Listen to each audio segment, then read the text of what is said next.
হরে কৃষ্ণ।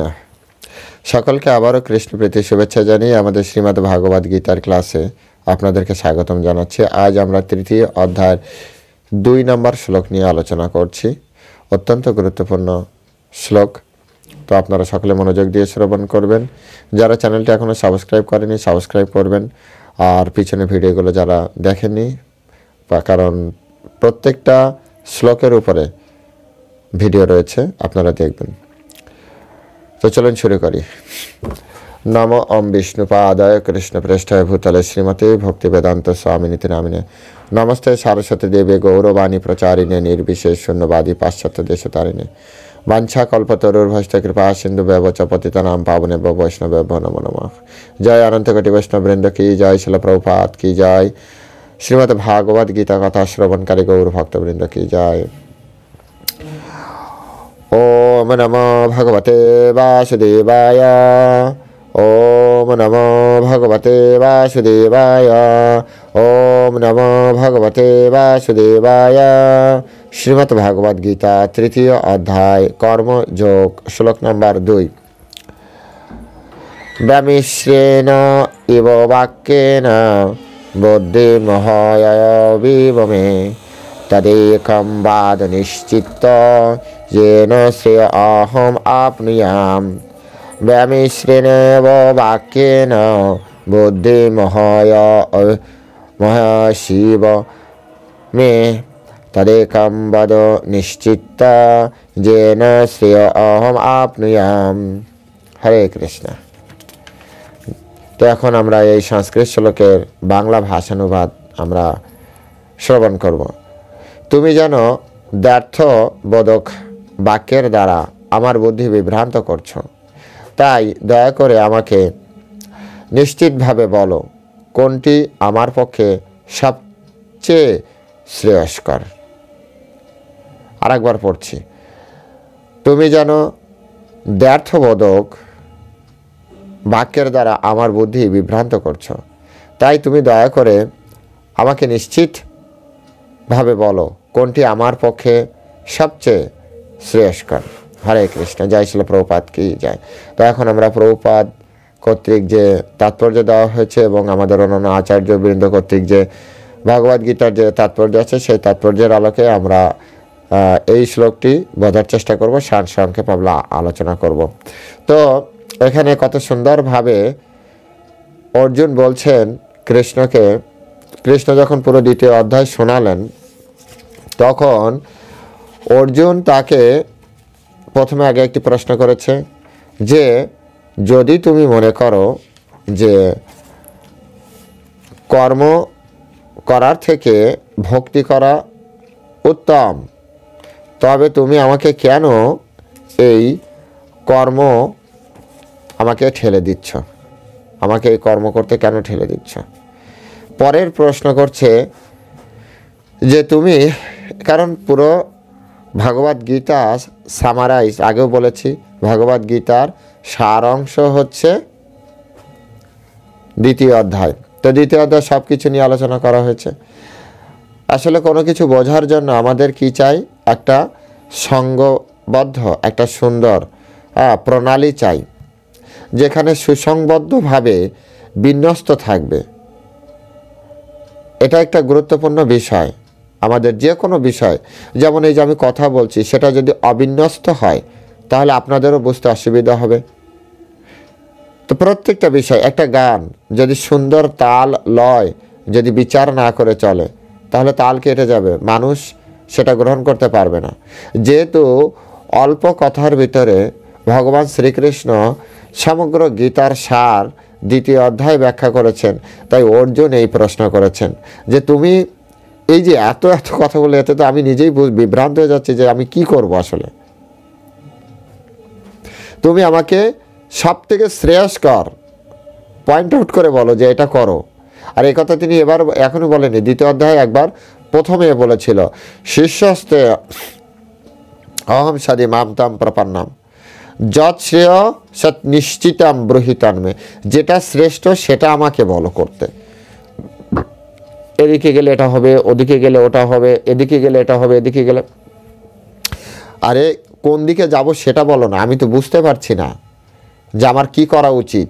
আমাদের জীবনেও এরকম অনেক সিচুয়েশন মাঝে মাঝে তৈরি হয়, আমরা নিজেরা বুঝতে পারি না যে আসলে আমাদের কি করা উচিত, আমাদের কি করা উচিত নয়। সেই সময় যদি কোনো একজন ব্যক্তি পারফেক্ট গাইডেন্স না পাই আমরা, তাহলে কি হয়, বিভিন্ন রকমের কথার জাল ফেলে আমরা বিভ্রান্ত হয়ে যাই। সেই সময় একজন পারফেক্ট গাইডেন্স আমাদেরকে বলে যে দেখো এসব কিছু বাদ দাও, জাস্ট এই মুহূর্তে এটি করো।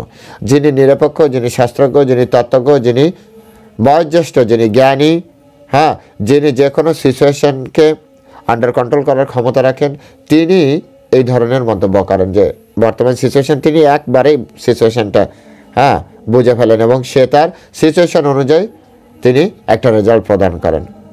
বিভিন্ন ধরনের কথা বলে আমাদেরকে বিভ্রান্ত করেন না। যেহেতু পরমেশ্বর ভগবান শ্রীকৃষ্ণ তিনি সুপ্রিম পার্সোনালিটি অফ গডেড, তিনি হচ্ছেন সর্বময় জ্ঞানের অধিকারী, সর্বময় কর্তা। আর এটা অর্জুন জানতেন, তাই অর্জুন কৃষ্ণকে বলছেন কি যে দেখো তুমি আমাকে এভাবে বিভ্রান্ত না করে এক কাজ করো, আমার জন্য কোনটা শ্রেয়স্কর সেটা আমাকে বলো। এটা অত্যন্ত গুরুত্বপূর্ণ। মনুষ্য জীবনে আজকে আমাদেরও জীবন, অনেক সময় আমরা কি পড়ব, আমরা কি করব, আমরা বুঝে উঠতে পারি না। কি করা উচিত আমরা বুঝে উঠতে পারি না। আমাদের কাছে প্রায় এসে বলে যে প্রভু এই মুহূর্তে কী করি, এই মুহূর্তে কী করি। তো তখন সিচুয়েশনটা বুঝতে হবে, বিভিন্ন অ্যাঙ্গেল থেকে বিচার করে ওই ব্যক্তি যেহেতু বিভ্রান্ত, সেহেতু তাকে একটা সাইড দেখাতে হবে যে সাইডে তার জন্য লাভবান, কিন্তু সে ওই সাইড দেখতে পারবে না। কারণ কি, আমরা কখন কোনো একটা বিষয়ে সিদ্ধান্ত নিতে পারি না। যদি কোনো ব্যক্তি কোনো ঘটনার দ্বারা আসক্ত হয় অথবা প্রলোভিত হয়, আসক্তি অথবা ভয়, লোভ, এই সবগুলো যদি থাকে না, তখন সে ডিসিশন নিতে পারে না, ইনডিসিশনে ভোগে। তখন যেতে হয় একজন নিরপেক্ষ ব্যক্তির কাছে।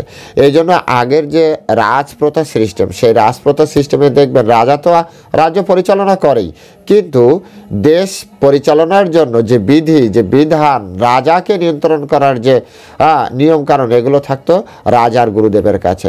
বশিষ্ঠ মুনির, আপনি যখন রামচন্দ্রের রামায়ণ পড়বেন, রামচন্দ্রের লীলা কাহিনী পড়বেন, তখন দেখবেন বশিষ্ঠ মুনির কাছে সমস্ত কন্ট্রোল ছিল। যদিও ভগবান রামচন্দ্র বা দশরথজি বা ভরতজি পরবর্তীতে রাজ্য শাসন করেছেন বা পরবর্তীতে লব কুশেনেরা শাসন করেছেন, কিন্তু বশিষ্ঠ মুনির কাছে ক্ষমতা ছিল। বশিষ্ঠ মুনির পরবর্তীতে বশিষ্ঠ মুনির শিষ্য তিনি ক্ষমতা রেখেছিলেন।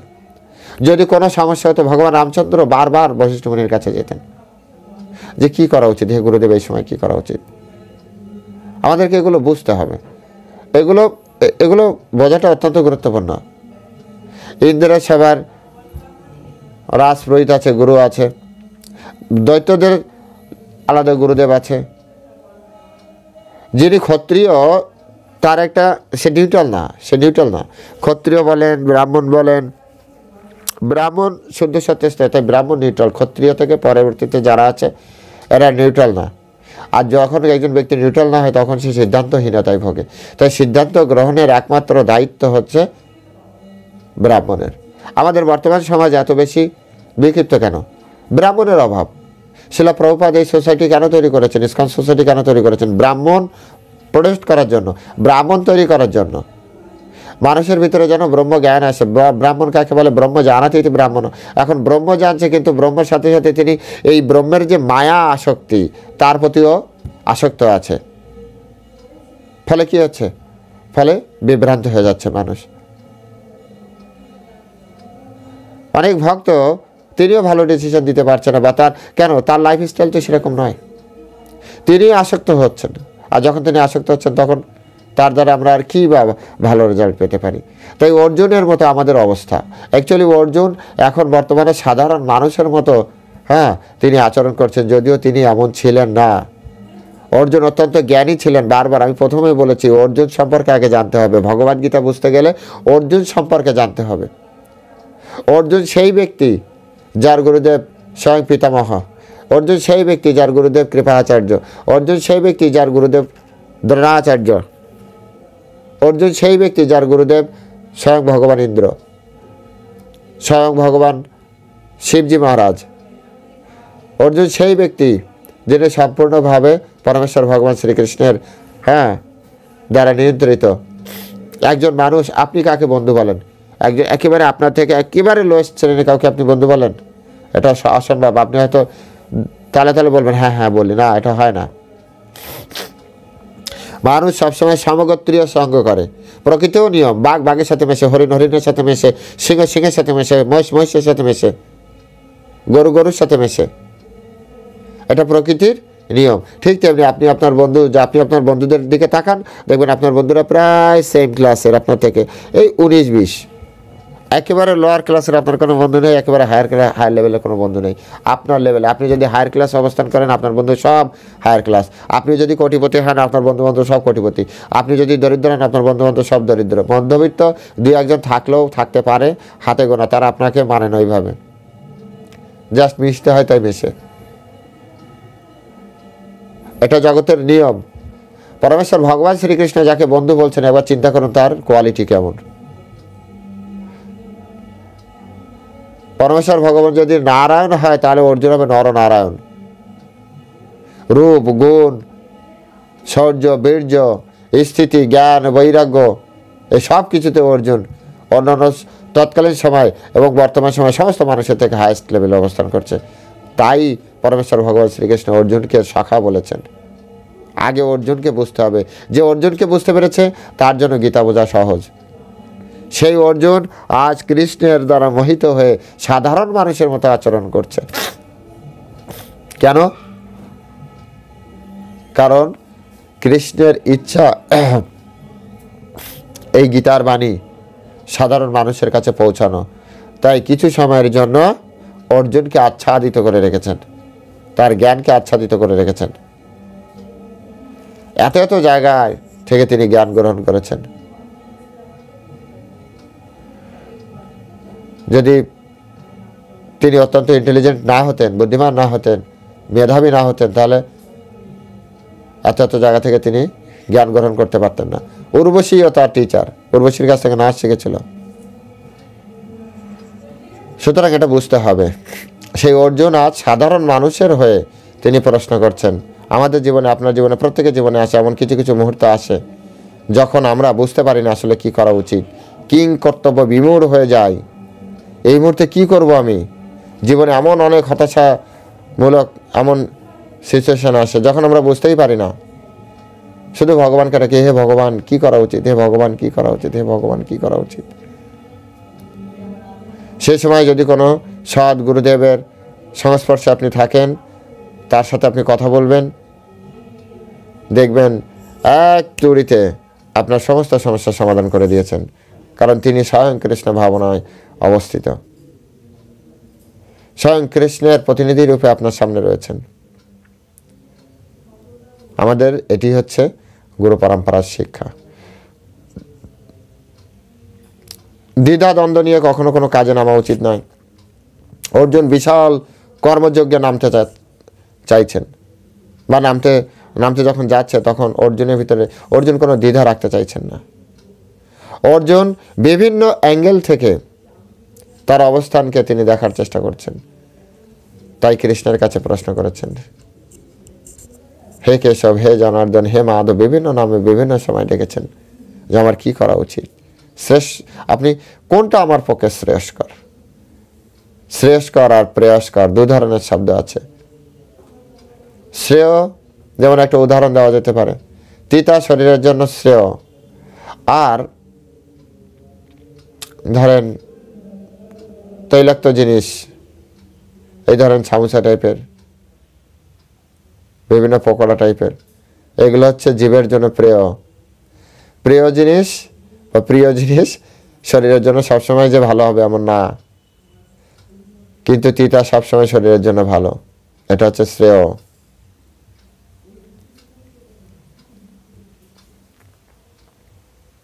অর্জুন এখানে প্রিয় বিষয় জানতে চাননি, শ্রেয় বিষয় জানতে চাচ্ছে, কোনটি আমার জন্য শ্রেয়স্কর, যার বর্তমান অবস্থা এবং ভবিষ্যতেও উভয় পক্ষে যার লাভ আছে।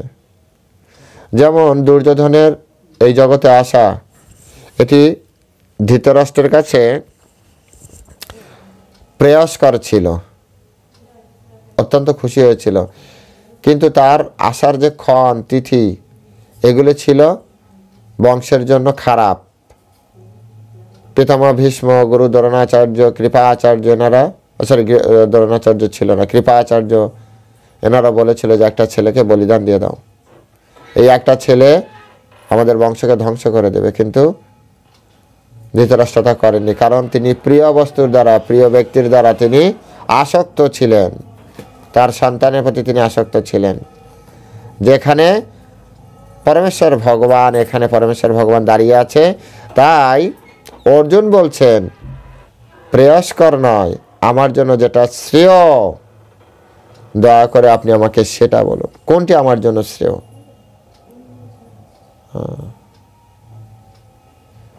সেটি আমাদেরকে জানতে হবে। শুধু কর্মযোগ পড়লে, কর্ম করলে এরকম হবে না। আগে দেখুন কোনটা আপনার জন্য শ্রেয়, ভালো করে বুঝে নিন।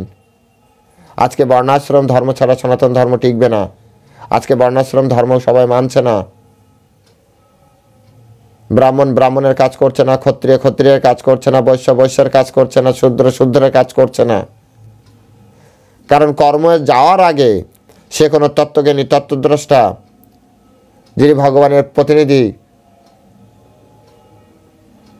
ব্রহ্মজ্ঞান সম্পর্কে যিনি সম্পূর্ণভাবে জ্ঞাত, তত্ত্ববেত্তা, তার কাছে যে শোনেনি যে আমার এখন কি করা উচিত। আজকালকার ছেলেমেয়েরা গৃহস্থ জীবনে প্রবেশের আগে কারো কাছে শুনছে না যে আসলে আমার এই মুহূর্তে গৃহস্থ জীবনে প্রবেশ করা উচিত কিনা, উচিত না। সমাজের কিভাবে ভালো হতে পারে? যদি একটা জীবন, যদি একটা গাড়ি পারফেক্ট কোনো ড্রাইভার দ্বারা পরিচালিত না হয়, চালিত না হয়, তাহলে সেই গাড়িটা কিভাবে বিনা অ্যাক্সিডেন্টে গন্তব্যে পৌঁছাতে পারে? ঠিক একটা জীবন যদি আধ্যাত্মিক গুরু দ্বারা পরিচালিত না হয়, তাহলে কিভাবে সে এই জড়জগতে সুন্দরভাবে জীবনযাপন করতে পারে? যান বড় বড় হোটেলগুলো যে দেখেন, শিক্ষিত লোকেরা মদ খায় কিনা খায়, যাদের টাকা বানিয়েছে, করোড় করোড় টাকা বানিয়েছে, তারাই বিভিন্ন ক্লাবে যাচ্ছে।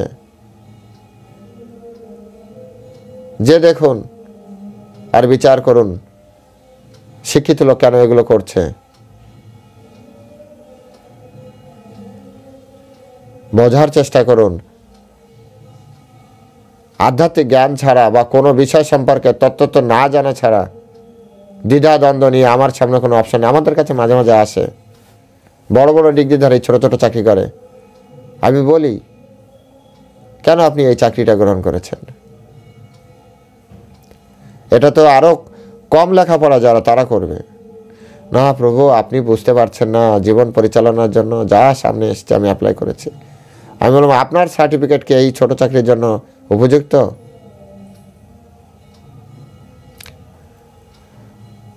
অনেক বেশি লেখাপড়া শেখার পরে যদি কেউ ছোটোখাটো চাকরি করে না, তো আপনি লিখে রাখেন এই লোকটা খুব ফাঁকিবাজ। এ শুধু দেখে যে আমার দিন, আমার ছেলে মেয়ে, আমার পরিবার কিভাবে চলে। এটা তো স্বার্থপরতার লক্ষণ। এই জন্য এই জগতে জ্ঞান সবসময় সুবিন্যস্ত থাকে না, সেটাকে সুন্দরভাবে সুবিন্যস্ত করে তারপর আমাদের বুঝতে হয়। এই কথাটাই এখানে অর্জুন কৃষ্ণকে বলছে।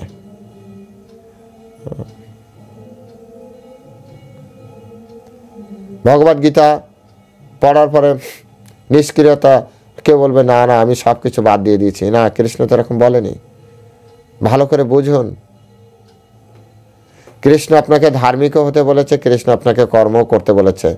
ধার্মিক আর কর্ম দুটো যখন এক হয় তখন হয় ধর্ম কর্ম। যে কর্ম করবেন সে কর্মটা ধর্মের দ্বারা আধারিত হতে হবে। ধর্মের দ্বারা অধর্ম করে কি লাভ হবে? ধর্ম করেন, আর সেটাই ভগবদ্গীতা থেকে শিখতে হবে। সেজন্য অর্জুন এখানে আরেকটি প্রশ্ন তৈরি করেছেন। তো সেজন্য আপনারা সকলে ভগবদ্গীতা সুন্দরভাবে পড়বেন, শিল প্রভুপাদের গ্রন্থাবলী। আপনারা বুঝতে পারবেন। প্রথমে ভিডিও দেখবেন, পরে গ্রন্থ পড়বেন। না বুঝতে পারলে আপনারা লিখবেন, আমরা আপনাদের বোঝানোর চেষ্টা করব, কন্ট্যাক্ট করার চেষ্টা করব। তো সকলে ভালো থাকবেন। হরে কৃষ্ণ। জয় শিল প্রভুপাদ কি জয়।